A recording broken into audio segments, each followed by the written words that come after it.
पहली एडजस्टमेंट है provision for tax. Provision for tax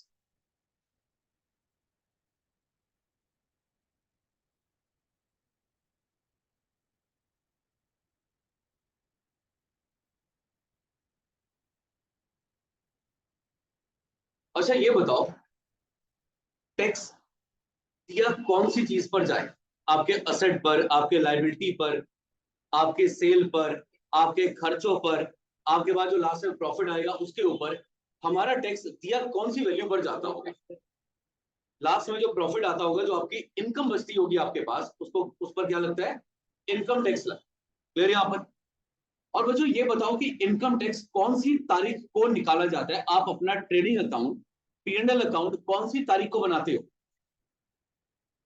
31 मार्च।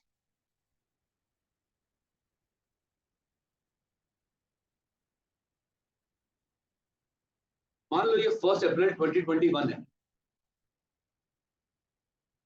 तो आपका ईयर एंड होगा 31 मार्च 2022 को। आप साल भर ट्रांजेक्शन करोगे और 31 मार्च 2022 को भी ट्रांजेक्शन हो रही होंगी। अगर उस दिन दुकान खुली है तो उस दिन भी पूरा दिन ट्रांजेक्शन चले। क्लियर यहाँ पर?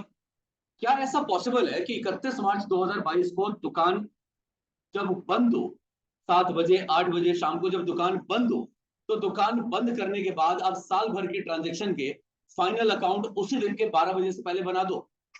नहीं ना। यानी बोला भले जाता हो कि 31 मार्च 2022 को बनाया जा रहा है, पर रियलिटी ये है कि 31 मार्च 2022 को कोई भी अपने फाइनल अकाउंट तैयार नहीं कर सकता। क्लियर है? मेरी बात समझ आ रही है? और ये बात सरकार भी समझती है कि सरकार आपको कहते हैं कि हमें पता है कि आप हमें अपना प्रॉफिट, सॉरी, आप हमें टैक्स तब दे सकते हो जब आपको आपका प्रॉफिट बताओ। और हम ये बात अच्छे से समझते हैं कि 31 मार्च 2022 को बैठ करके प्रॉफिट निकालना इम्पॉसिबल का। क्लियर यहाँ पर? तो सरकार क्या करती है? सरकार आपको कहती है, गवर्नमेंट आपको कहती है कि हम आपको टाइम दे रहे हैं, हम आपको, अब ये समझो, 31 मार्च के बाद कई महीने दे रहे हैं कि आप आराम से बैठ करके अपनी बैलेंस शीट, अपना ट्रेडिंग अकाउंट, अपना P&L अकाउंट फाइनल कर। कोई गलती नहीं होनी चाहिए, आराम से हम आपको टाइम दे रहे हैं, बैठ करके तसल्ली से अपना ट्रेडिंग अकाउंट, फिर P&L अकाउंट और बैलेंस शीट बना। मेरी बात समझ आ रही है?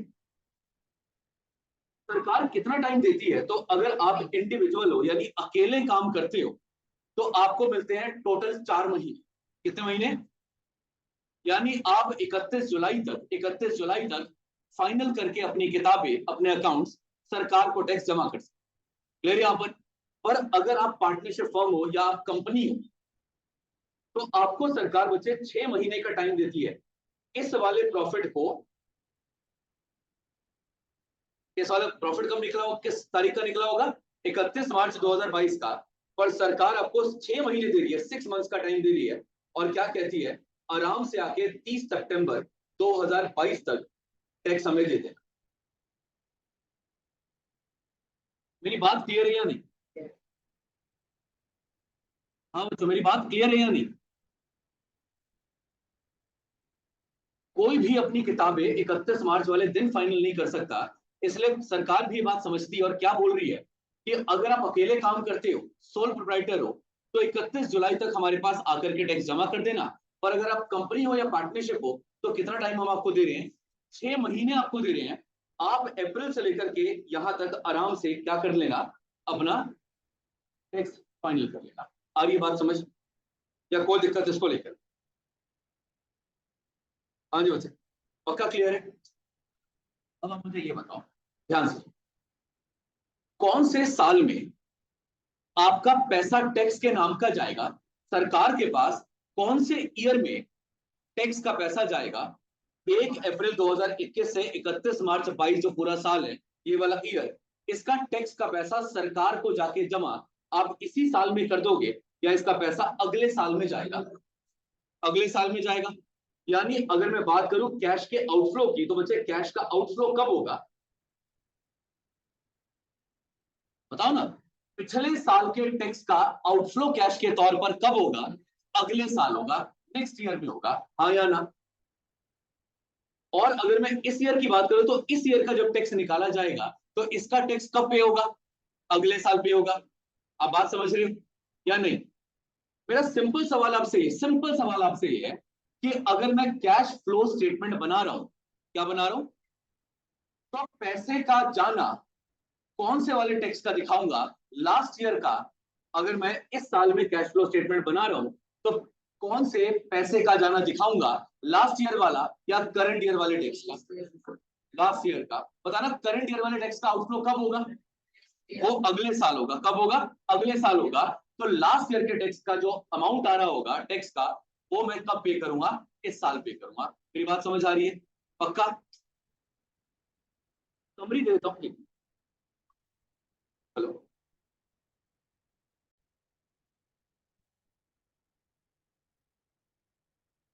तो बच्चा लास्ट ईयर का टैक्स आप पे करोगे इस साल करंट ईयर में, तो ये आपके कैश फ्लो पर असर डालेगा। और मैंने जो फॉर्मेट आपको लिखवाया था तो उसके अंदर आपको बताया था आपको लेस करना होता है इनकम टैक्स पेड। ये लिखा था ना हमने, लेस करना होता है इनकम टैक्स पेड। ये कौन सा इनकम टैक्स हम पे करके आते हैं? तो लास्ट ईयर का हमने इनकम टैक्स पे किया होता है, ये वही लास्ट ईयर वाला है। क्लियर यहां पर? पक्का? और मैंने आपको लास्ट क्लास में एक और बात समझाई थी।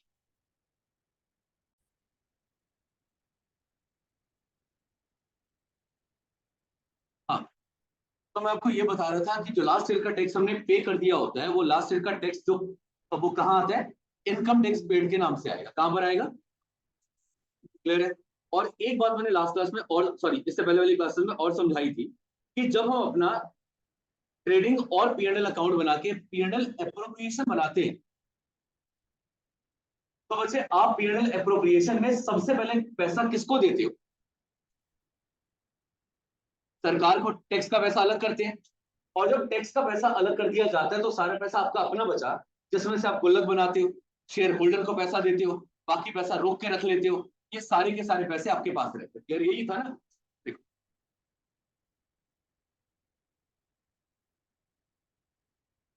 ये ट्रेडिंग और पीएनएल हमारे करंट ईयर का बन रहा होगा इस साल।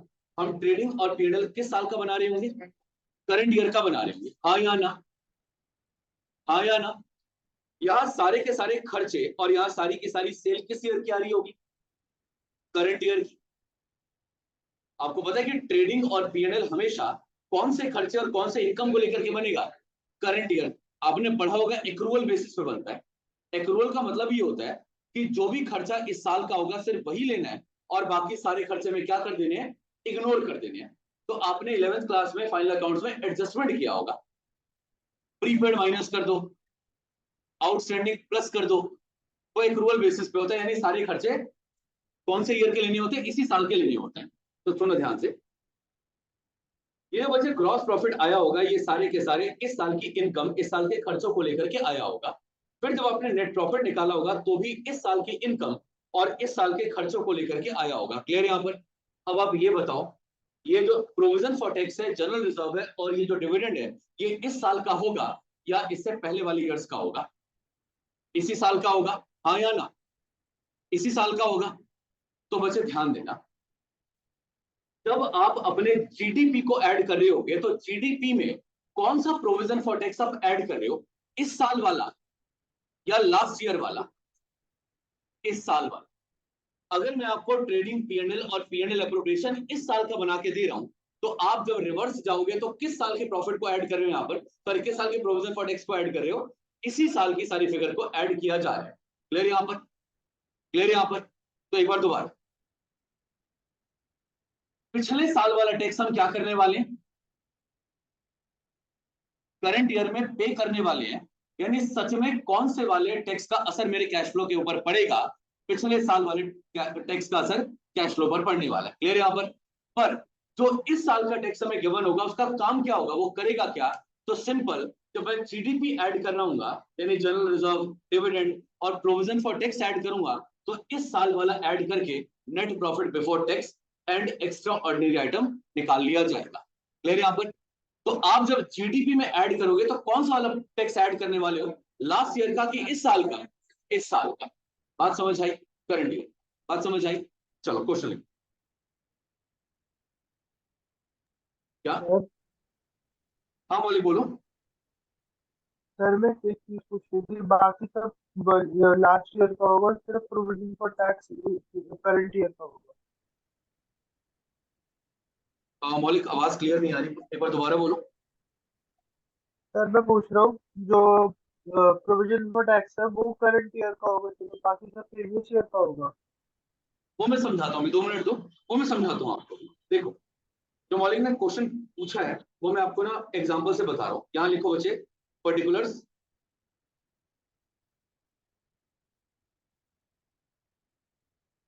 और यहाँ लिखो 31 मार्च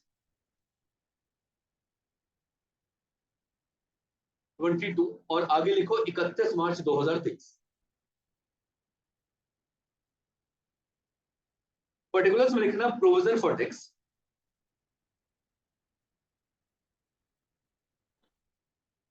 पिछले साल 4 लाख और करंट ईयर में 7 लाख, लास्ट ईयर का 4 लाख और करंट ईयर का 7 लाख। अब अच्छा एक बात बताओ, अगर मैं लास्ट ईयर की बात करूं तो लास्ट ईयर की इनकम पे कितना टैक्स निकाला हमने? लास्ट ईयर की इनकम पे टैक्स निकला 4 लाख का, और ये 4 लाख की पेमेंट क्या लास्ट ईयर हो गई होगी? ये वाले टैक्स की पेमेंट करने के लिए सरकार ने, गवर्नमेंट ने टाइम दिया होगा, और इसकी पेमेंट हम कब करेंगे? इस साल करेंगे, करंट ईयर में करेंगे, ठीक है ना? यानी कौन से कैश फ्लो के ऊपर असर पड़ेगा 4 लाख का? तो इस साल के कैश फ्लो के ऊपर असर पड़ेगा। क्लियर यहाँ पर? और अगर बात करें यहाँ वाले इनकम पे टैक्स निकालने की, तो 7 लाख का टैक्स आया है, क्या ये टैक्स इस साल पे हो गया होगा? क्या ये 7 लाख का टैक्स इस साल पे होगा? ये कौन सी ईयर पर असर डालेगा? ये नेक्स्ट ईयर पर, अगले साल पर असर डालेगा। यानी कैश फ्लो स्टेटमेंट में इसका कोई काम नहीं। कैश फ्लो स्टेटमेंट में 7 लाख का कोई काम नहीं होगा। क्लियर यहाँ पर प्रॉफिट मुझे कैसा चाहिए होता है? ऑपरेटिंग ना? और हम डायरेक्ट वाला मेथड फॉलो करते हैं कि इनडायरेक्ट वाला? इनडायरेक्ट वाला। और इनडायरेक्ट में क्या करना होता है? सारा काम उल्टा करना पड़ता है। अगर डायरेक्टली करता तो मुझे इसका कोई काम नहीं होता, पर अब करना कैसे? इनडायरेक्ट करना है। और इनडायरेक्ट वाले में जीडीपी ऐड करना होता है। पी मतलब क्या था? तो इस साल के प्रॉफिट में से जो मैंने टैक्स अलग किया होगा, मुझे उसे क्या करना पड़ेगा? एड बैक करना पड़ेगा। खाली प्रॉफिट को ऑपरेटिंग बनाने के लिए मुझे क्या करना है? इसे एड बैक कर देना, बस। और कोई काम नहीं है इसका। कैश फ्लो पर असर कब डालेगा? अगले साल, अभी नहीं। बात समझ आई? पक्का? पक्का? 4 लाख का क्या होगा काम? उसकी पेमेंट कर देंगे, तो उसका पैसा दिखाएंगे। इस वाले 7 लाख की पेमेंट हुई क्या? इसका कोई असर नहीं पड़ेगा। पर प्रॉफिट को ठीक करने के चक्कर में 3 बातें जबरदस्ती ऐड करनी है, क्योंकि उल्टा जाना है, और उसी के अंदर ये 7 लाख क्या हो जाएगा? ऐड हो जाएगा। समझ आई बात? चलो लिखो। अब हम करेंगे क्या? तो जब भी हमारे पास ऐसी इंफॉर्मेशन होगी, हम बनाने वाले हैं provision for tax account. Prachi, clear है बात? Yes sir. मौलिक आपको? Yes sir.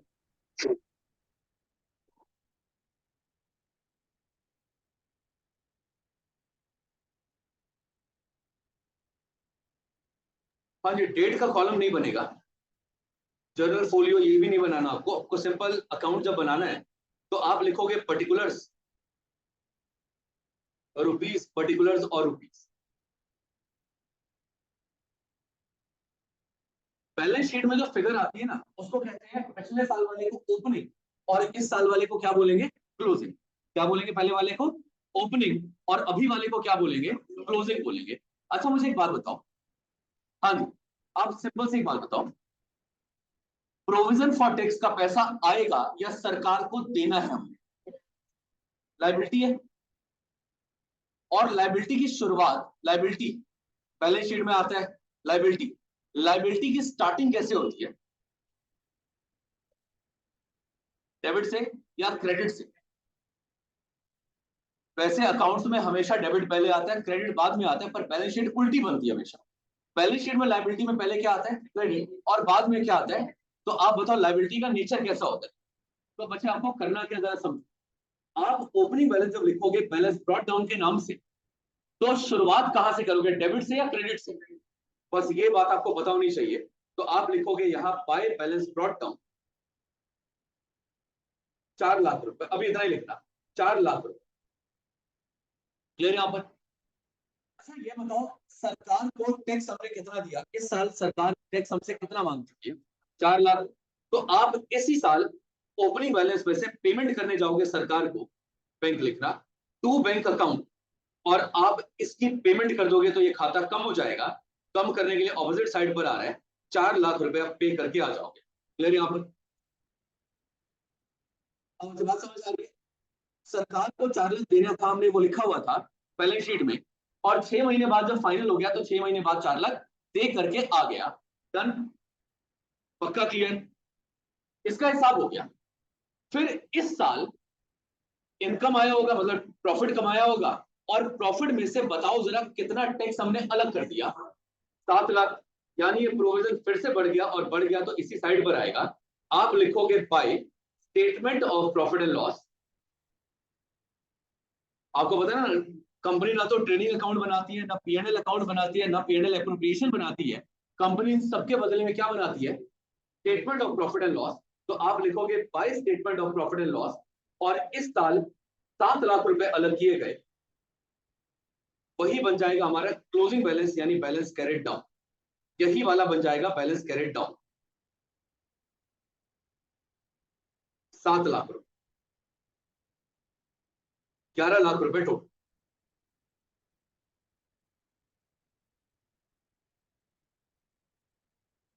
हाँ जी, बात समझ आ रही है? पिछले साल का टैक्स आपको पे कर देना है, और फिर दोबारा से तैयारी करनी है इस साल की। तो इस साल का जो आप इधर लिखोगे क्रेडिट साइड पर, मतलब आप खाता बढ़ा रहे हो, और वही क्या बन जाएगा हमारा क्लोजिंग बैलेंस। समझ आई बात? अब करना क्या क्या है, किसी भी खाते का ओपनिंग और क्लोजिंग बैलेंस कैश फ्लो पर असर नहीं डालेगा। क्लियर यहां पर? असर क्या डालेगी? तो बीच की ट्रांजेक्शन डालेगी। तो आप लिखोगे बैंक अकाउंट, ये वाला कहां दिखाया जाएगा? तो ये ऑपरेटिंग एक्टिविटी में आएगा।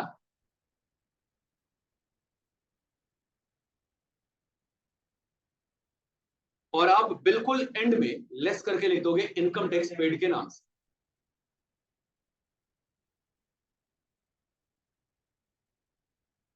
आई बात समझ? और ये वाला कहां आएगा? तो ये भी ऑपरेटिंग में आएगा। क्या बात करो नालायक, ये भी आपके ऑपरेटिंग एक्टिविटीज में आएगा, पर इसका कोई असर नहीं पड़ेगा हमारे कैश फ्लो के ऊपर। क्यों असर नहीं पड़ेगा? क्योंकि पैसा गया ही नहीं, पैसा अगले साल जाएगा।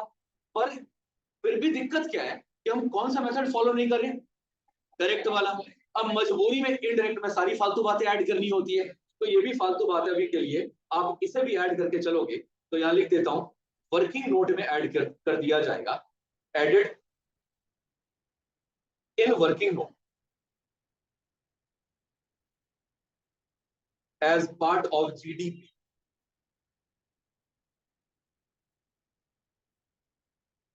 तो फाइनेंसिंग में नहीं जाएगा, कहां जाएगा? ऑपरेटिंग में जाएंगे दोनों। ठीक है ना? जिसका पैसा चला गया उसको तो माइनस ही करना है, क्योंकि हमेशा पैसा जाना माइनस की फॉर्म में आएगा, और इसका असर नहीं पड़ा, पर जबरदस्ती वाले काम करने यहाँ पर कुछ, तो एड बैक कर देंगे वहां। डन? अच्छे से बात समझ आ गई? इसे मुश्किल माना जाता है, बताओ बात समझ आई कि अभी भी बस घूम रही है दिमाग में? चलो आ गया। अब आते हैं एग्जाम्पल नंबर 2 पर।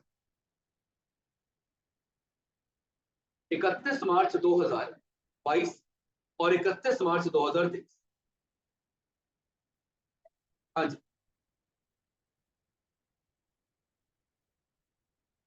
हाँ ये गिवन हो, कैसे पेपर में कैसे गिवन होगी वो भी कर लेंगे।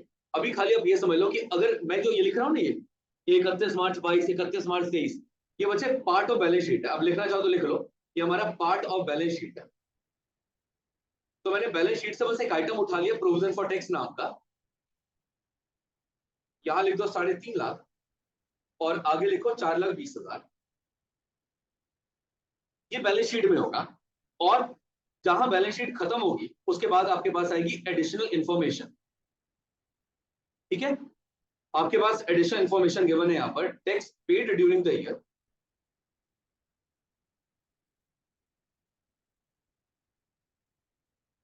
3,20,000।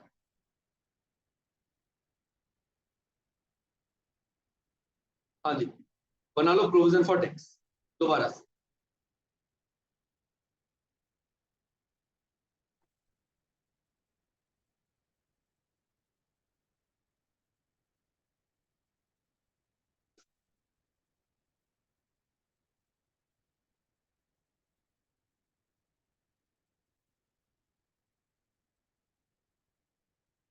अगर हमें, हाँ और कोई टैक्स नहीं होगा, इनकम टैक्स ही मानो जब तक स्पेसिफिकली कुछ और ना बोलो। हाँ जी बच्चे सुनो, एक बार ये फिगर देखना, ये वाली फिगर देखना और बताना मुझे कि कौन सी इनकम वाली, मतलब कौन से ईयर की इनकम पर टैक्स लगेगा जो पे करना है हमें। लास्ट ईयर वाली यानी 31 मार्च 2022 वाली। आपको मैं बता दूं, मार्च खत्म होने से पहले फेब आता है जिसके अंदर बजट, और बजट में बताया जाता है कि ये छूट दी जा रही है, टैक्स के स्लैब रेट रिवाइज किए जाते हैं, ठीक है ना, कोई और टैक्स लगाना है, कोई टैक्स माफ कर देना है, वो सारी बातें वहां बताई जाती है। तो बच्चे देखो, हमने अंदाजा लगा रखा था कितने का, 3.5 लाख का, और 3.5 लाख का अंदाजा लगा के बैठे थे कितना टैक्स हमें देकर के आना है। पर सरकार के बजट आने के बाद और उसके बाद फिर थोड़े और चेंजेस होते रहते हैं, जैसे जैसे लोग अपनी प्रॉब्लम शेयर करते हैं वैसे वैसे अमेंडमेंट आते रहते हैं। परमानेंट टैक्स भरना कब है, सितंबर में जाकर के, बीच में बजट के बाद भी और भी बहुत सारे चेंजेस आते रहेंगे। बात समझ आ रही है? यानी जो टैक्स हमें भरना था, क्या पता उतना ही टैक्स देना पड़े, क्या पता बजट आने से थोड़ा रिलैक्स हो जाए तो कम देना पड़े, टैक्स रूल स्ट्रिक्ट हो जाए तो और ज्यादा टैक्स देना पड़े, कुछ भी हो सकता है, ठीक है ना। तो आप कभी कभी यहाँ पे फर्क भी देखो। समझ आ रही है बात, मतलब मैं ये समझाना चाह रहा हूं, हम अंदाजा लगा के बैठे थे, बताना जरा हमारे हिसाब से हमारा अंदाजा क्या था। 3.5 लाख रुपए पे करना, लास्ट ईयर की जब हमने बैलेंस शीट बनाई होगी, ट्रेडिंग अकाउंट बनाया, पीएनएल अकाउंट बनाया, तो मैंने अंदाजा लगा दिया था कि 3.5 लाख रुपए पे करना होगा, हाँ या ना।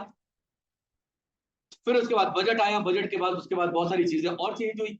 तो जब सरकार को 30 सितंबर को मैं टैक्स देने गया तो सरकार ने क्या बोला, कितना टैक्स चाहिए हमें, इसमें से मैं जाकर के सरकार को देकर गया 3,20,000 रुपए।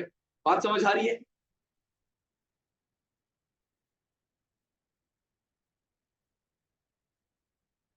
बात समझ आ रही है? बताना जरा, 3.5 लाख की गुल्लक में से 3,20 का टैक्स दे आया, हमारे पास गुल्लक में अभी भी कितना पैसा बाकी है, 30,000 बाकी है। अगर 30,000 का बैलेंस मेरे पास पड़ा हुआ है तो बताओ जरा इस साल में कितना और जोड़ दूं कि टोटल बैलेंस क्लोजिंग में 4,20 का आ जाए। आप समझे मेरी बात? आप समझे मेरी बात कि बच्चे देखो, ओपनिंग वाला बैलेंस और क्लोजिंग वाला बैलेंस तो क्वेश्चन बता देगा आपको। जब बैलेंस शीट पेपर में गिवन होगी तो बैलेंस शीट में ओपनिंग वाला और क्लोजिंग वाला तो बता देगा। क्लियर यहां पर? क्लियर यहां पर? और अब हमारे पास दो चीजें बची।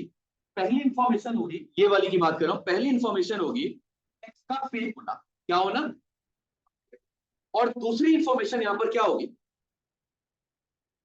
अगले साल की तैयारी, स्टेटमेंट ऑफ पीएनएल, अगले साल की तैयारी करना।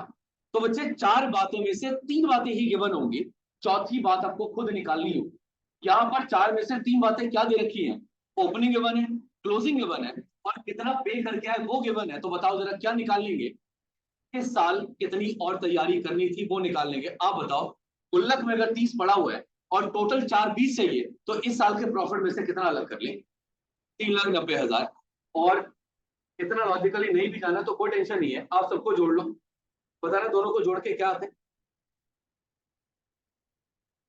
और 740 में से आप 350 माइनस कर दो, ये माइनस कर दो, 740 में से 350 माइनस कर दोगे तो आपके पास आ जाएगा 390, 3,90,000। आप इसे लिखोगे बैलेंसिंग फिगर है, यानी सब कुछ प्लस माइनस करने के बाद एंड में निकाल गए। और ये बता क्या रहे, तो इस साल बना हुआ प्रोविजन फॉर टैक्स बता रहे कि इस साल हमने इतना पैसा अलग कर दिया टैक्स के नाम। आई बात समझ?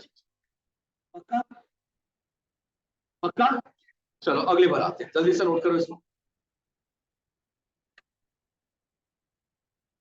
एग्जाम्पल नंबर 3, सेम वही एक्सट्रैक्ट ऑफ बैलेंस शीट 31/3/2022 और 31/3/2023।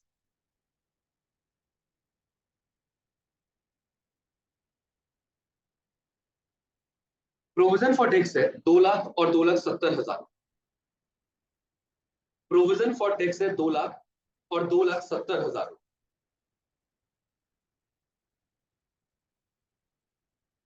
अब आगे लिखो। इसके बाद आपके पास है एडिशनल इंफॉर्मेशन,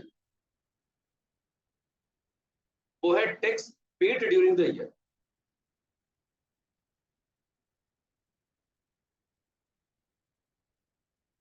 $2,34,000। चलो भाई जल्दी से ट्राई करो।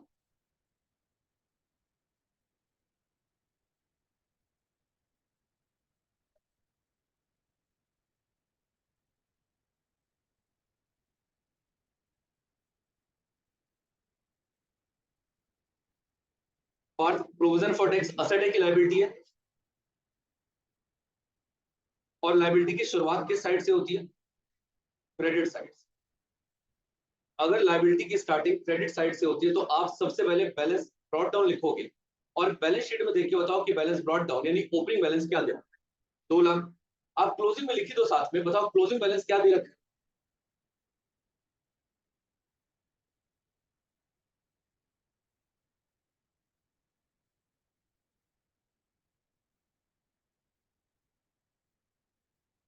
हाँ जी, जितना हमने पिछले साल सोचा था उससे हमने ज्यादा टैक्स दिया, कम टैक्स दिया या उतना ही टैक्स दिया? अगर मैंने इससे ज्यादा टैक्स दिया तो इसको कम करने के लिए आप यहां लिखोगे टू बैंक अकाउंट, और पेमेंट कितने की करनी पड़ेगी? गुल्लक मतलब गुल्लक में पैसा बच गया या गुल्लक से पैसा गुल्लक कम पड़ी? अब ये बताओ, गुल्लक में पैसा कम पड़ा, कितने रुपए कम पड़े? 34।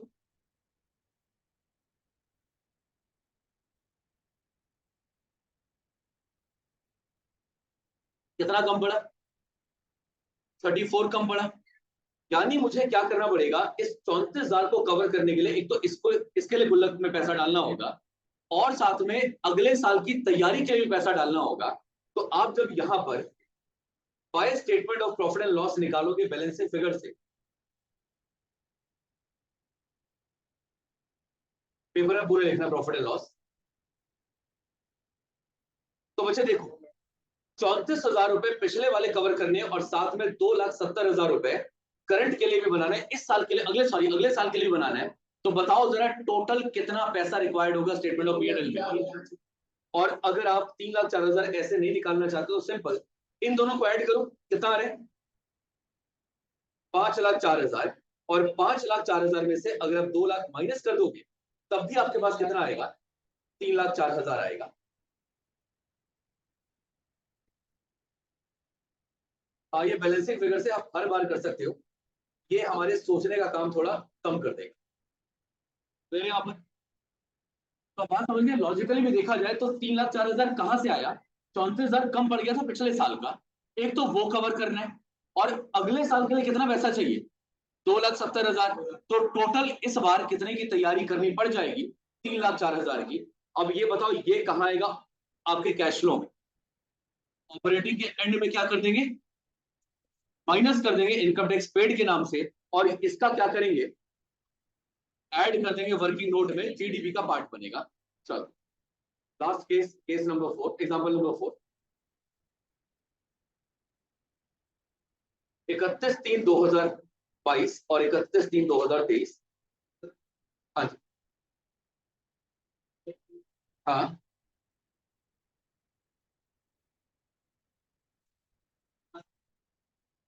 जितना हमने इस साल बनाया होगा ना, जितना मैंने इस साल के प्रॉफिट से अलग किया होगा, करंट ईयर में जो अलग किया होगा हमें वो चाहिए।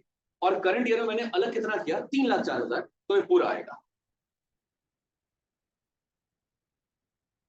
हाँ, तो पहले लिखो 7 लाख, अगले वाले में 9.5 लाख। और इस बार एडिशनल इंफॉर्मेशन है, प्रोविजन फॉर टैक्स मेड। अब तक आपने जो वर्ड पढ़ा वो क्या था? पेड। और अभी क्या आ रहा है? Made. Provision for tax made during the year 6.5।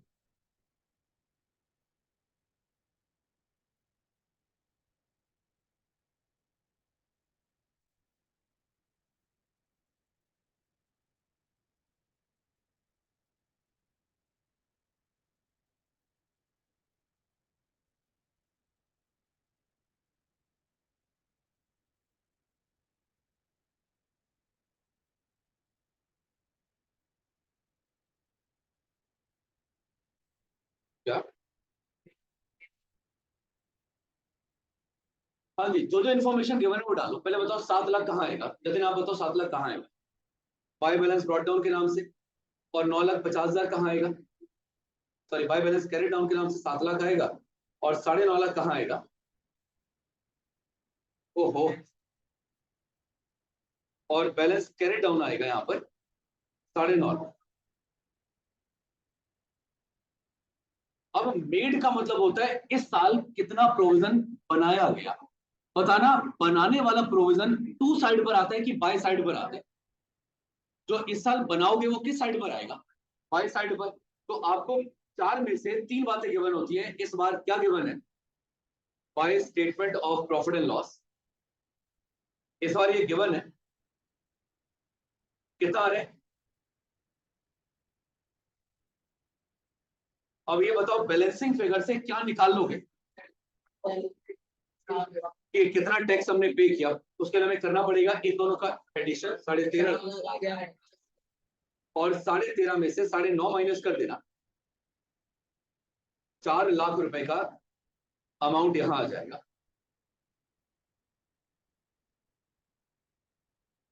To bank account balancing figure. इस बार बैलेंसिंग फिगर से आपने ये निकाला क्योंकि आपको गिवन था मेड वाला, पेड वाला निकालना था, वो हमने निकाल लिया। समझ आ रही है बात? तो एक बार दोबारा, हर क्वेश्चन में ओपनिंग और क्लोजिंग दे रखा होगा। अगर वर्ड पेड आया तो बताओ पेड का कहां लिखोगे? पेड वाला पार्ट डेबिट साइड पर टू बैंक के नाम से। और अगर वर्ड मेड आया तो मेड वाला कहां लिखोगे? स्टेटमेंट ऑफ पीएनएल यानी बाय साइड पर। क्लियर? यहाँ पर चार में से तीन बातें गिवन होगी, चौथी बात खुद निकाल के इसको प्लेस कर देना अपनी जगह पर। हाँ, कौन सा वाला? हाँ, जो 6.5 लाख है ना, वो इस साल बना लिया और अगले साल पे हो जाएगा। और पिछले साल क्या सोचा था, कितना पे करने हमने? 7 लाख। पर पता नहीं सरकार ने इतनी रियायत कैसे कर दी, कितना पे करके आए हम? खाली 4 लाख रुपए। क्लियर? यहाँ काफी टैक्स माफ कर दिया हमारा इस बार। चलो, ऐसा कभी नहीं होगा। बैलेंस शीट तो पूरी गिवन होगी ना। बैलेंस शीट गिवन होती है तभी तो ये सब बनता है। और बैलेंस शीट में मिसिंग वैल्यूज होंगी नहीं, तो वहां पर ओपनिंग क्लोजिंग सब पता होगा।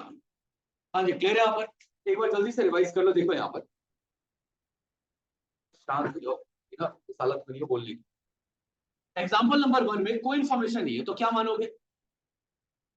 पिछले साल वाला पे कर दिया और करंट ईयर वाला अगले साल पे होगा, तो आप इसे जीडीपी में ऐड करो।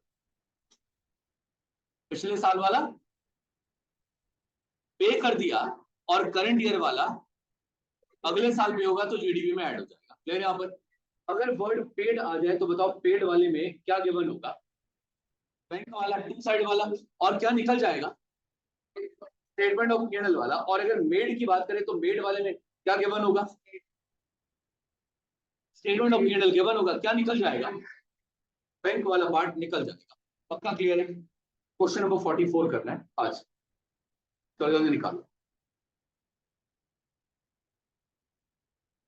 Question number 44।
हाँ जी, तो फॉरवर्ड हमें पूरा ही बनाना है।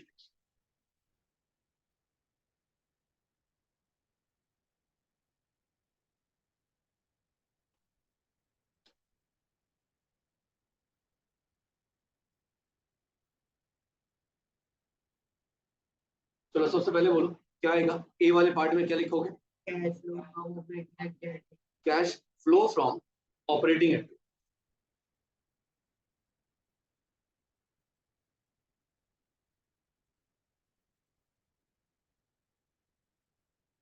इसके अंदर लिखोगे सबसे पहले नेट प्रॉफिट, वर्किंग नोट वाला नेट प्रॉफिट क्या था वो,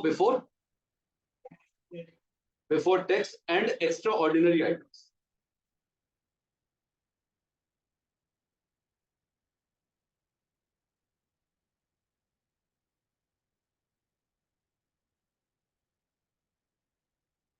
इसके अंदर ऐड करना है, बताओ ऐड करने के लिए क्या था? Non cash and non operating expense.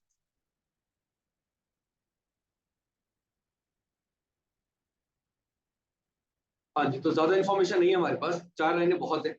आगे कर दो लेस। लेस क्या करना था, कौन सी इनकम को? Non operating, non operating expense और नॉन ऑपरेटिंग इनकम दोनों को एडजस्ट करना है यहाँ पर। और